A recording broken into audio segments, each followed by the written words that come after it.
move of Malcolm X, one of the worst moves was exactly what the people wanted.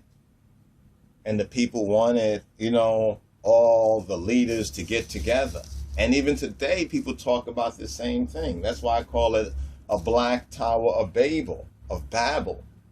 You understand? They want whether you this, whether you that, we all got to come together because we're the so-called same color. And then these niggas want to run light skin, dark skin tactics. They want to play this light skin. They have not, not just repented, but they have not overcome the how to make a slave, slick Willie Lynchism of the light skin, dark skin shit, even in the community. And these things still come up to this very day. And not that they come up because there are lighter skin and there are darker skin and there's different complexions, but they come up in the same poisonous ways. I mean, even with the Tommy Sotomayor, people may disagree with that or this or that, but then niggas want to say he's a coon and he's black and crispy. And even we say that and we think we're so-called conscious. We're just conscious of our flesh and blood and our natural, fleshy, carnal-minded need. That's what you're conscious of. They say black consciousness. What does black mean? What does... Look, listen to this. Listen to what listen, we're going to get on that nigga, but listen to what Malcolm X, even in the Malcolm X movie with Denzel Washington, which is I think is a classic, it's a gem, right? Because of all those who were involved. That's the testimony, not of Malcolm, but that's a testimony of all the niggas that knew him and that were closest to him. And this is the story they want us to believe. So we'll start there. Let's start with that. So we have Malcolm Little, all right? That was his name. I mean, that's what they call him, Big Red. Malcolm Little, he's in prison, right? He's out there pimping and hoeing and doing the drugs. He's living that thug life back in the days, right? Because that's part of the conspiracy of white supremacy. So he's from the hood. He's not in the industry. You see, you have to look at MLK was industry, nigga. He was industry. He was a part of the white supremacist industry, even because his father was that so-called Baptist preacher. Now, his name was not Martin Luther King, but his name was Michael, just like Michael Brown. Hands up, don't shoot, right? Michael Brown, right? So his name was changed by the father, right? And the father changed his name, and that's why he's called Martin Luther King Jr. For what reason? Because who was Martin Luther? See, this is why Protestantism failed too. This is why Protestantism, if we want to get scripturally and biblically on these niggas, which we need to, but we need to handle those first things first. This is why I love the campaign that Sarah Sutton Seti is about. You know what I'm saying? Where it might seem like people say, oh, why he talking about Jesus in the Bible? And I don't care, I don't whatever. Because you have to break that spell. That's the first spell right there. Because even your Bible tells you that many will come in his name, Jesus, and they shall deceive and fool many. So that means that we're starting out at that point in spirit and in truth, in reality, dealing with truth, then we're going to have to touch on, all this white Jesus and this Christianity bullshit. You say, oh, how could you say that? Because these niggas not talking about Ethiopia. They don't even tip their hat at Ethiopia. Like the Bible said, they are afraid and ashamed of Ethiopia, their expectation of Egypt, their glory. But now, seeing how these niggas are backward, they're getting a little bit into Egypt. Like the Ray Hagins, who is he's like John Hagee. He's like the John Hagee of the black conscious community. Because John Hagee, this guy John Hagee, the out there, this Pastor Hagee, whatever. He's now talking some European Zionism. That's what it is. You got to qualify it. European Zionism, right? Thing where he's basically saying that Jesus is not the Messiah. You know, you have this so-called Christian preacher, right, who's talking about Jesus being the Christ and all that, but now he's saying not the Messiah, that it's really the Jews. So he's leading these Christian and a lot of the black niggas. Remember, Jim Jones was doing the same shit before too. Jim Jones. You notice that? Even in Christianity, they'll follow somebody like Jim. If Jim Jones was saying, I'm going to go to Africa, I think that was part of the strategy right there. If you can't beat them, do what? So you join them. You know, you can't beat them, you join them. You know, so then they can clone you. And this is what we're having, the clone wars. Just like Star Wars talk about the clone wars. That's why people be like, oh, he's just like a Martin Luther King. Oh, he's just like a Malcolm X. Oh, he's just like Clone Wars. Even for MLK, he was unique in that way. Even for Big Red, Malcolm X, Malik al-Hajj al-Shabazz, he was at least unique in that way where you say, that's Malcolm, that's Martin, right? And we say, I say, that's His Majesty, right? And we don't even want to touch on that point just yet before we just touch on some basics right here, that it was the wrong move, right? This Black Tower of Babel, right? This Black Tower of Babel. Because we say, well, a lot of the people, you know, see, they thought the same thing that the white man wanted us to think, even more so than the white man. But since we have to deal from low degrees to high degrees, what the devil wanted you to think, you know, what the devil wants you to think, all y'all get together.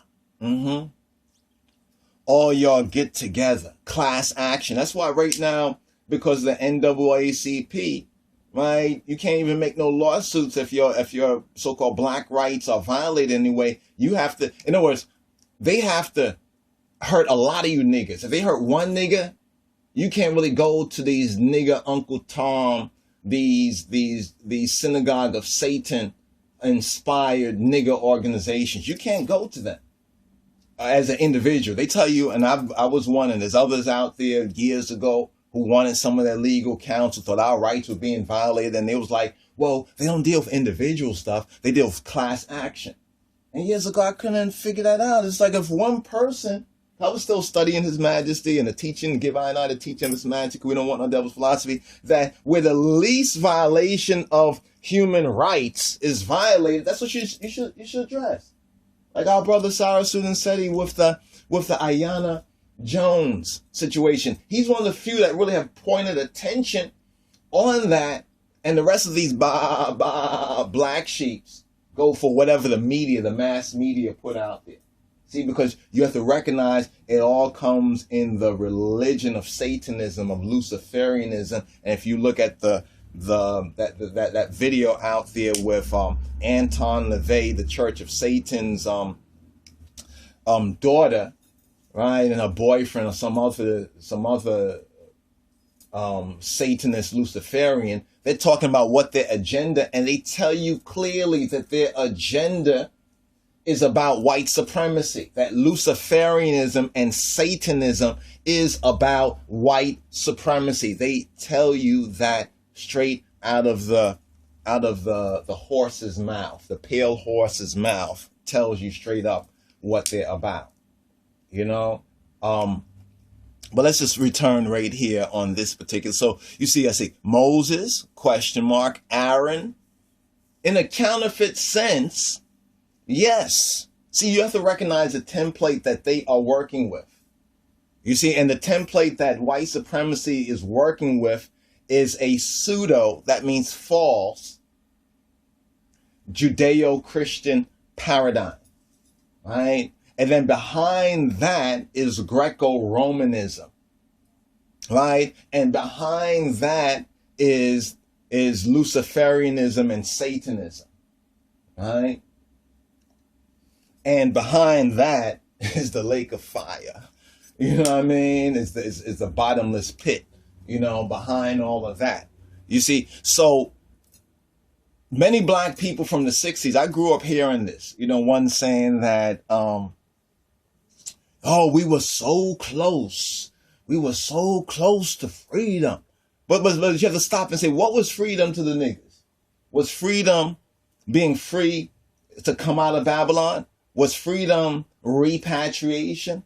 Was freedom human rights?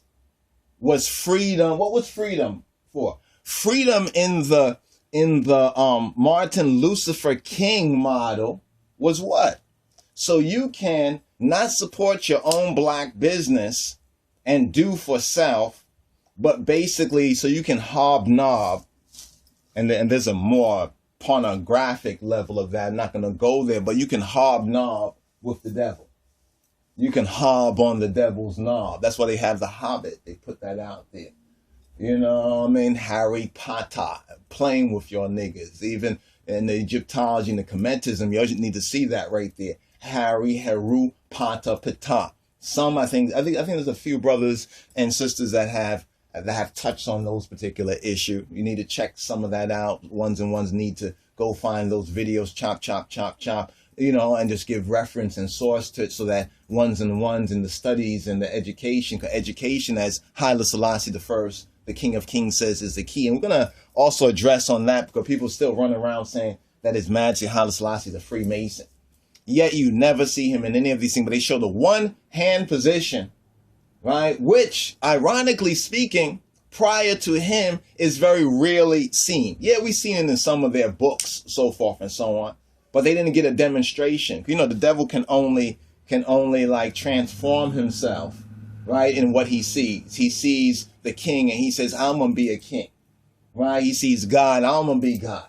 He sees the black Christ and he says, I'm gonna whitewash and I'm gonna paint my relative's face, my gay lover's face as the apostles and everything like that. He's gonna do the same thing. So before he sees it, he can't do it because it's like what we was watching the other day about how they're unoriginal.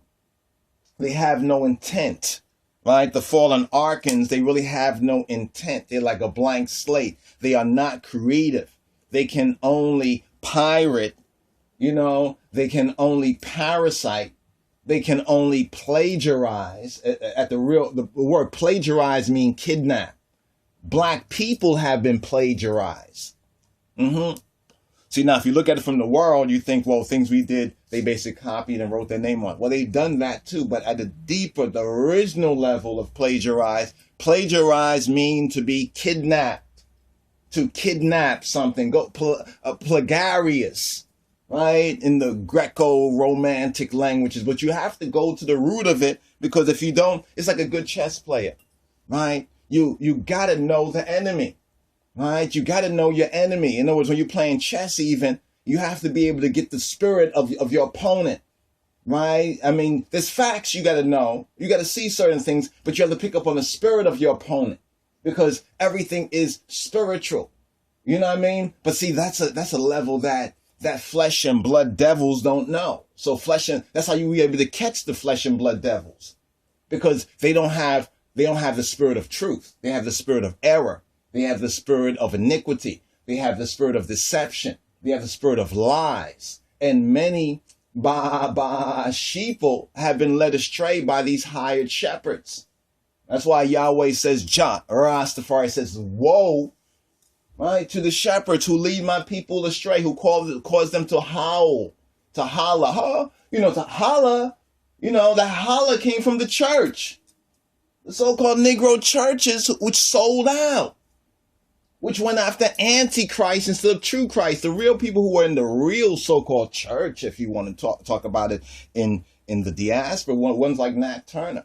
Were those other preachers and pastors, right, who supported, like the Ethiopian World Federation, who supported Haile Selassie I, who were the original groundation and foundation. I'm not talking about the NAACP. They're another set of niggers.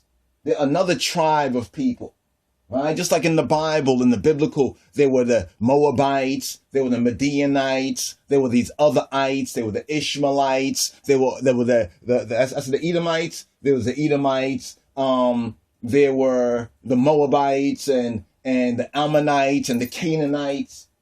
You see? And when we say these terms, because white supremacy has put out its bad mind, in the seminaries, the cemeteries, most of the people who go after their scholarship won't really recognize the truth behind that because you're not intended to. Once you bow to them, you become their slave. So some people say, I'm going to go and learn everything that they have, and then I'm going to use this against you. I think that's what some of these Negroes thought. I really think that's what they thought. You understand? And it's kind of comical, like somebody using your shit, and you only put out the shit there to enslave and captivate their minds, and then they're going to try to use that against you. They run into a brick wall. That's why Pink Floyd put out a song, All in All, You're Just Another Brick in the Wall. And when Malcolm X, this is like a Concordia they did right here, this picture right here. When they shook hands, now I don't know whether people want to look at the hand thing here and say that it was like somewhat Masonic or whatnot like that. It could be, so forth and so on. One thing we know that King was a Mason. And then we also see in some ways, right? We also see in some ways, let me see if I can get this.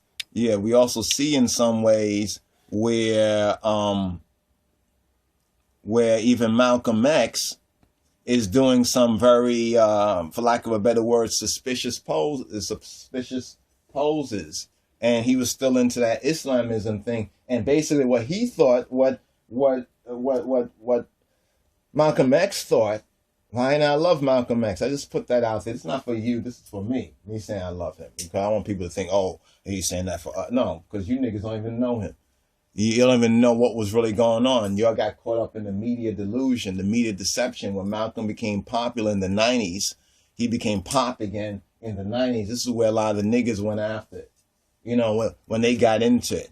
I call them, who's that nigga, who's the one who did the movie Spike Lee? They are Spike Lee revolutionaries, right? They are Spike Lee revolutionaries. That's what they basically are. They're Spike Lee revolutionaries. That commercial industry, that industry. Remember I was saying about industry? I'm in the streets, nigga, not industry, not industry niggas, but in the streets, nigga. So that's what you had right here, right? This is like what they call in masonry, on the square, off the square. The two squares, the 8-pointed star. This is what you had right here. So Malcolm X thought he was moving to a higher level because now he was linked with the Asiatics. And if you want to find out more about it, check out Sarasuddin Seti's vids. I don't know what the name of that video that we just saw recently, or that actually we had put on pause was, but let me see if I can get that name, right? I'll get that name and give that to you. It's out there on the YouTubes, and you can go and patronize and support the brother and get a copy of Black Illuminati. It's about 1 month ago. It's on Africa Hall of Knowledge. First name Africa Hall, last name of Knowledge, and it's a Sarasuddin Seti vid on Black Illuminati. Right? It's on Black Illuminati. He goes into a very good presentation of certain themes, and we want to follow up on where he kind of left off, right, concerning, the true order, that Ethiopian aspect of it, which some of these false teachers out there and some of their white masses have tried to say, oh, Haile Selassie was down with them, he's a Freemason, so forth and so on, right? And we want to prove, disprove that. Disprove that. Not just because I stand Rastafari, but because it's not true. That's why when you look at what they put out there, some weak shit. It's some retarded shit. The most they put out there is some really retarded, some really stupid ass shit that doesn't make no sense according to anything else that they have presented that makes some sense. This does not make any sense. So you say, like, which one, like in kindergarten, which one doesn't fit? Does the square peg go in the circular hole? No. You don't love Selassie anymore, because that's what white supremacy COINTELPRO was to stop the rise of the Black Messiah, right? To stop the rise of the Black Messiah. So it was the worst move, right? This was the worst move possible, because this was a part of Black Tower of Babel, or the Tower of Black Babel, right? I kind of like that a little bit better, the Tower of Black Babel, because if you say Black Tower, they're going to think it's a black tower, like they, literally, because that's how they are trained. That's how they've been programmed. You know what I mean? It's like a call and response. And you learn that in the churches. You know, you sing part of this verse. You see in the civil rights videos, they sing the other part. And nothing wrong with the songs and the singing. Some of those songs are the most beautiful songs. They really need to be reclaimed, right, for the revolution, like Bob Marley did. And that's why they hated him too, because he was taking those songs. You know, there's a train coming and all that. You know, those songs with Aretha Franklin and the rest of them. Well, that's a whole other level, but that's also a part of the big picture right here. So some people look at them as a Moses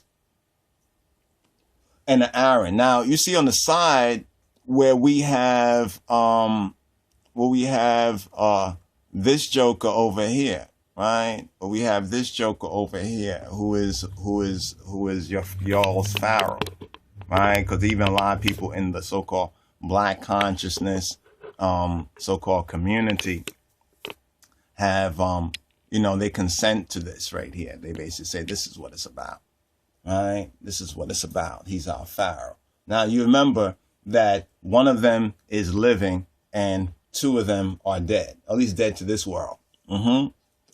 They only left us their witness, their testimony, you know, their positives and their negatives, their great heights and their follies, right? Their mistakes. Let's put it like that. Some, I would say with MLK, it was a mistake, right? Probably a sincere mistake. With Martin Luther King Jr., it was a folly, right? And with bam, you know, it's a deception. It's a straight up deception. It's a straight up deception. So it's almost like going from bad, right? You know, bad to worse. And we recognize that at that particular time, ones like Malcolm X only had before them the seeming bad and worse, especially in this Western Gentile conception. That's why we say in the other video that Malcolm X should have stayed in Ethiopia to build his organization. You know, when he came over here in the video, I think that we're putting up there now about the whole, you know, the black human rights, you know, the black human rights movement, the OAU, and how that COINTELPRO reporter, that CIA reporter, because we know that they use the CIA as a lot of the reporters out there back in the days. So if you look at some of those videos and you see all these reporters, and it wasn't that long ago, you don't find them like the Dan Rathers and the rest of them really going into, they kind of just fade away. And if you did any research, let some of the white, you know, some white scholars out there do that, because they're very good at that. They can find out, oh, this guy actually worked for the agency. A lot of them have produced videos that kind of show those aspects. Like there's this other guy that has this a YouTube channel. I think I mentioned it before. By Any Means Necessary. Malcolm X is one, By Any Means Necessary. It's a pretty interesting, you know, hodgepodge. When I say hodgepodge, it's like edited from here and there, but then bringing those different elements together, it helps to clarify certain aspects that are left in spookism, you know, that are left kind of hanging out there. You know, some of us don't go that far in researching it because we've been kind of trauma-based mind control into a so-called right-brainedness. You know, the right-brainedness in the sense of where we're just using our emotional mind, right? Our feelings and emotional mind, and not our analytical mind. It's like that serpent, you know, the Nehushtan that Yeshua HaMoshiach speaks about from Moses, and we can see that from out of Egypt, the God out of Egypt, but originally from Ethiopia. That's why the Bible says what it says. And we're going to address, well, if the spirit of truth, what more can we say to some of the black Hebrew Israelites that deny the King of Kings? The Bible tells us that they are blind, right? That blindness has happened in part to Israel until the fullness of the Gentiles. And the Gentiles doesn't mean just the white nations, whatever. It means the non-nigger people. Yeah, that's why the niggers, the blacks over here, are the only ones around the world really putting out this broadcast, right, to all the nations, you know, even getting the white folks to get into some of the things and undo and see some of the bullshit in their own system. It's not coming from them. It's coming from us. That's what was happening even in the 60s. It was coming from us. So these two individuals were like a kind of according to the type of Moses and Aaron, since most of the people, especially the black people and even the white people, were limited to a Judeo-Christian template, a Judeo-Christian paradigm, right? So that means when we say Moses, you recognize he was talking about going to the mountaintop, right? He was look over at the mountain. All of that is straight out the Bible. All that's straight out of the King James Version, what he said in the Masonic Temple. That's the last place that Martin Luther King spoke, right? That's the last place he spoke, was at the Masonic Temple, right? Now you see Obama, interestingly enough, right, channeling, right? You see him channeling, right? Him channeling Martin Luther King, right? You know, you see him channeling, right? Malcolm X, right? So now I know Dr. Phil Good, right? Dr. Phil, he has a video out there that it's very interesting. You know how we like things because it reaches our right brain. You know what I mean? And if we analyze it, there's something to it, but it puts us it keeps us in a frozen psychological state because it makes some people think, okay, we can watch and wait, right? We're going to watch and wait, right? And even if we see the persuasive and convincing negative and evil, we're going to ones want to slay the messenger, right? To stop the message. You know, ones want to slay the messenger to stop the message. You know, that's what's going on right there. Now, how about Aaron? You see Aaron right there. Aaron.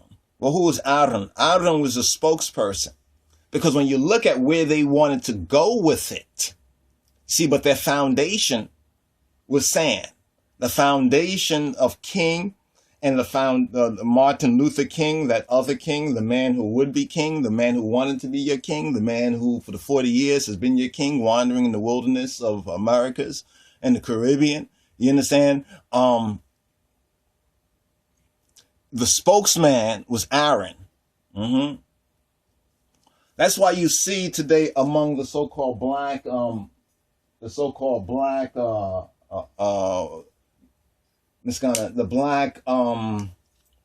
they call them again? Consciousness with the K. But the black consciousness and the black revolutionary movements, you know, all those people who are out there like in Ferguson and elsewhere with these things and civil disobedience and talking revolution and such. This all was predicted. This is predicted programming. Many of us knew back in 95. I think back in 95, we already knew this was coming. They tried it many times in the 90s. It didn't kick off. It didn't quite kick off because it had to come from us. You know, it's almost like when you're trying to trap an animal, the animal's still wild, but you're trying to get it in the trap. You have to try to bait it, get it in the trap. So they got the Tawana Brawley and not even to bring in the Sharptons.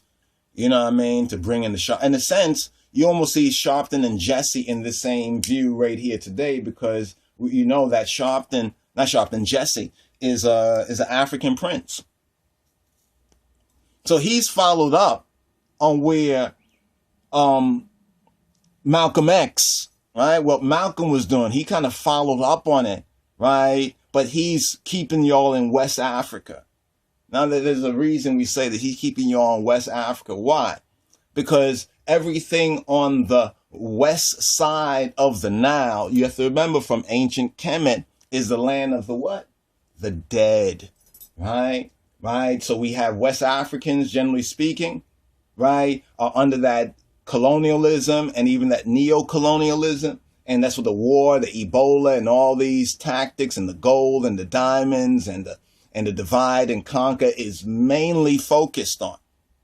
Right. And then you have crossing the Ethiopic Ocean, the Atlantic Ocean, the more dead, right, over here in the West, the bottom of the barrel. But that's where you see that rising, you know what I mean? That rising from the bottom, like reaching bedrock. This is where the spiritual Egypt is. This is why it's spiritual Egypt. If you understand what Egypt is, that root. Egypt is like that root chakra. It has to work out there. You see, either it's in the right order or it's chaos. And chaos is another name for Babylon. So that's why the spiritual Egypt is chaos.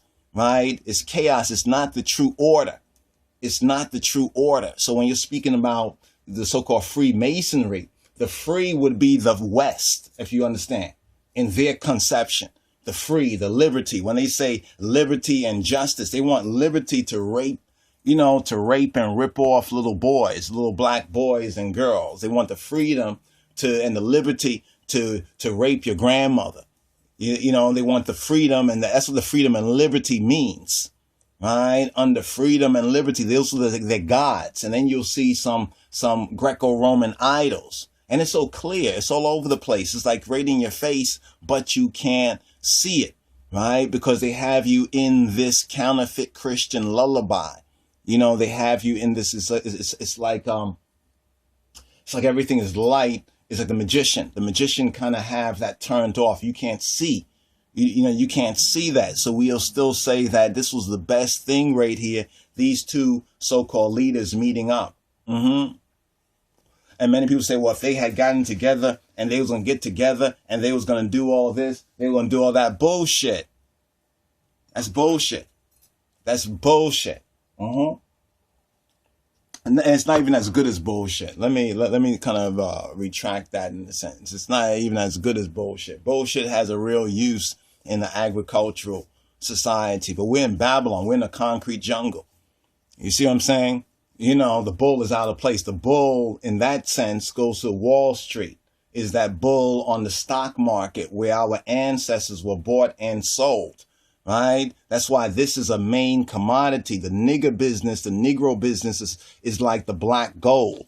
That's the black gold, right? And the gold, right? The gold is a black Babel. It's a black Babel. And in some sense, they have gotten it, right, with this most recent president.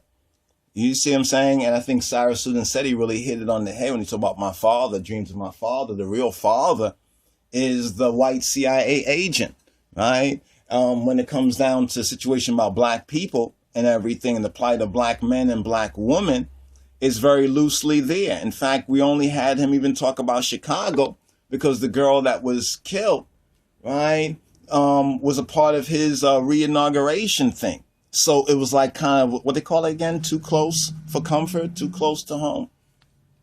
So he had to say something on that, but he could pass that to Rahm Emanuel, right? The Ashkenazi, right? Synagogue of Satan, right? Jew, right? Who calls himself Jew. Right? He doesn't speak anything to our issues. He hasn't spoken anything to our issues. And most likely he's not going to speak anything to our issues. Right? Because like we say, as real black Jews say, it's what your mother is. It matters what your mother is. That's why the foundation is the Black Madonna. You know what I'm saying? Because the Black Madonna gives birth to the Black Messiah.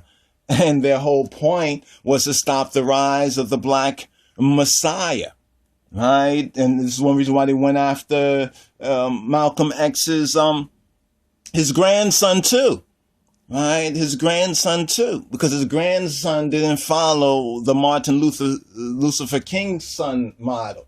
He didn't follow that, go along to get along, to be along, so forth and so on. Instead, he publicly went out there and almost making the same mistake as his grandfather, right? In a sense, didn't have that foundation, and he already had a name. It's like Obama got that Peace Prize. You notice how Obama got that Peace Prize?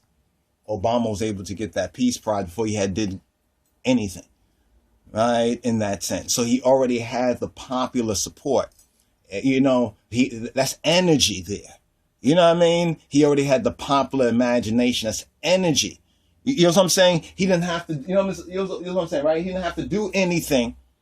It's like if you just get out there and people just look to you before you even say anything and like, who's that? Who's that? Such and such.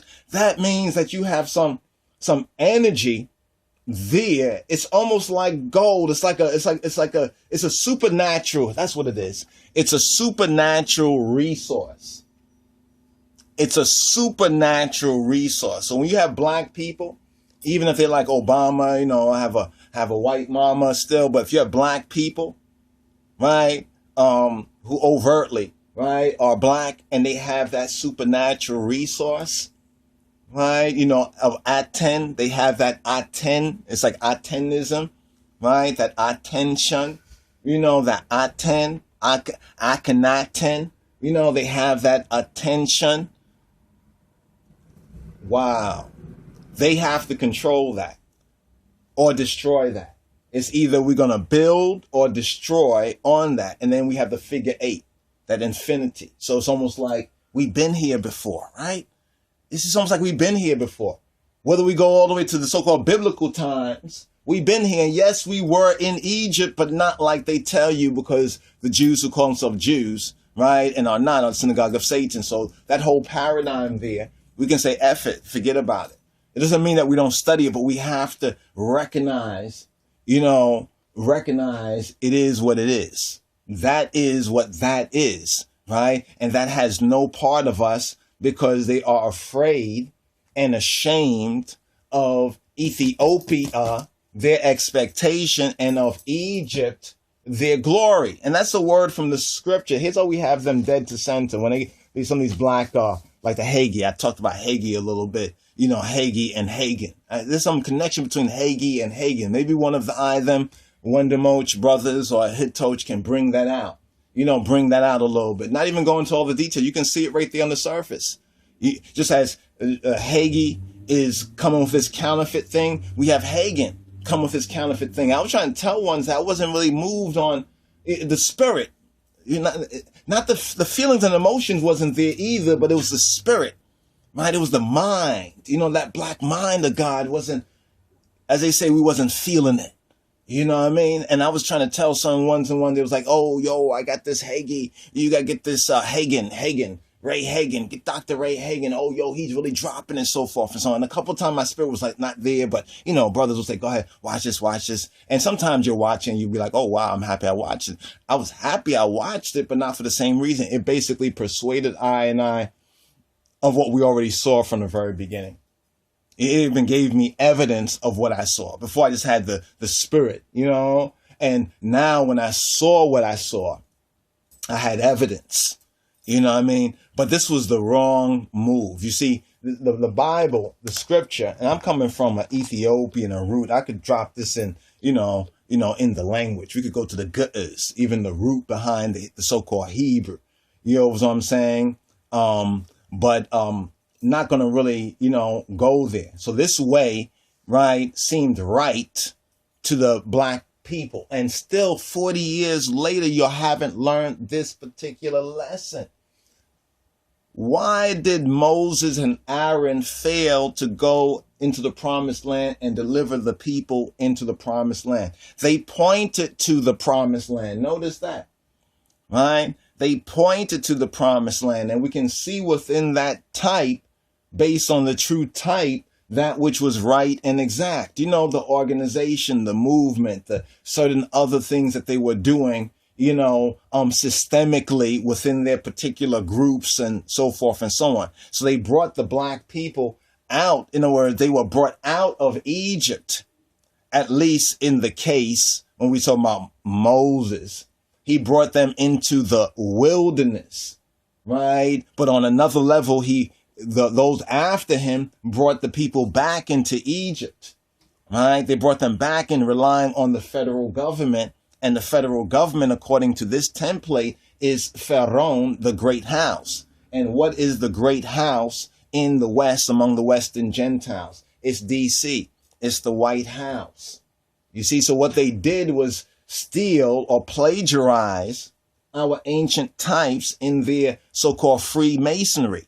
And when they say they are Freemasons, they're saying they are free of Ma'at, right? According to Kemet, and they're free of Tziddik, right? According to our Ethiopic, our Ethio-Hebrew, they're free of Zadok. They are free of the righteousness of our black Lord and Savior, Jesus Christ. You see what I'm saying? This is what they didn't touch on. They didn't say, right? They didn't say more could have been accomplished, especially in that time, right? By such a fateful acknowledgement. Because we know that Malcolm, he acknowledged, like in the movie, he talks about Jesus and his color complexion, but he was still under that Islamism, right? He was really under Mohammedanism, more correctly. He was under the black Mohammedanism of the Honorable Elijah Muhammad, which was to take the people to a certain point, but could not take them no further. It's like what Hitler did.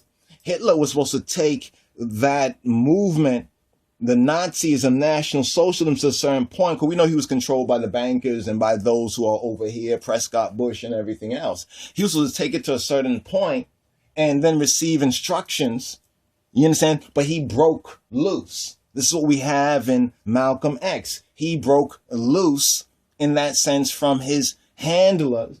You know what I'm saying? And on a certain level, I'm still thinking about whether this was part of the programming. You see what I'm saying? This is why we say that Malcolm X should have stayed in Africa, right? And King probably should have gone to Africa, but King could not really go to Africa in that particular sense because of the limitations of his foundation, and he already was in emotional psychic bondage with others. We can see that with Malcolm X. He was in a psychic bondage, when he was asked to, and really begged to stay and everything in Africa, with the OAAU. Because at that particular time, that was the opportunity for that in that time. Doesn't mean that there's not other opportunities. There's a lot of opportunities for us right now. For y'all listening right here, right now, and sharing this with others, there are opportunities for us. But if we don't learn the lessons of the past, then we are doomed to repeat them. And what I'm trying to appeal and beseech you is that we are seeing a repeat, right? We are seeing a repeat of the past. We have returned hither again. And this is what the word means, coming from the scriptures, right? Coming from Deuteronomy 28. I know some of y'all probably like, oh, he's going into the Bible. That's right. You know what I'm saying? Like I said, should we go to the original root, the root of both the Hebrew, right, tradition and the Hebrew, true Hebrewism, also the root of true Kemetism and Hebrewism, both of the root of it comes out of that ancient Ethiopic thought, that ancient Ethiopic man, that Kadmon Adam, that Kedmon, that Kadmon, that Kedamawi Adam. All right. So here in 28:68, it says, and Yahweh shall bring thee into Egypt again with ships, by the way whereof I spake to thee, thou shalt see it no more again.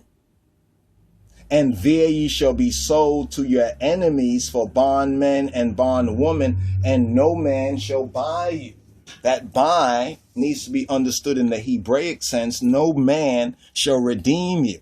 But it means also, moreover, that the whole agenda of nigger people thinking that if you get more money and you integrate and you get up in a social, economic, material status, money, if you can buy, this is what the niggas think. They can buy their freedom, right? And so when we see the black people today being so materialistic, that's the seed that was sown nearly 40 years ago. That's the seed that was sown. So ones have thought that they can buy their freedom and figure that, like the Skip Gates. Remember Skip Gates, Bill Skip Gates, William Gates, the guy and how he was arrested. They thought he was breaking into his own house, and and when one of these boule niggas are getting pulled over and they're harassing them and treating them like niggas, and they thought that they could buy their freedom. They thought that some man, Prince Hall, Masonry or something, had redeemed them, and they are not subjected to what the other niggas are, because at one time they were not, but they didn't learn the lesson of the Native American, right? Who some of them are Israelites and Hebrews, right? They didn't learn the lesson of the Native American, where the Native American said the white man speak with forked tongue, right? He speak with forked tongue. So many of them have become Masons, or Freemasons, Freemasons in the Western Gentile sense, because that's the world we're in. You know what I mean? We're not in so-called Kansas, anymore. But a lot of these who have this black Kansas, black Kansasness, consciousness. Here's what it's all about, ultimately, right? This is what it's all about, right? And you can see this right here, so clear, right? This is what it's all about. This is the spiritual Egypt, right? This is the spiritual Egypt that the people have been brought into, right? This is the spiritual Egypt, Zechariah chapter 5 and 6. This is their eye. Now, in the King James, you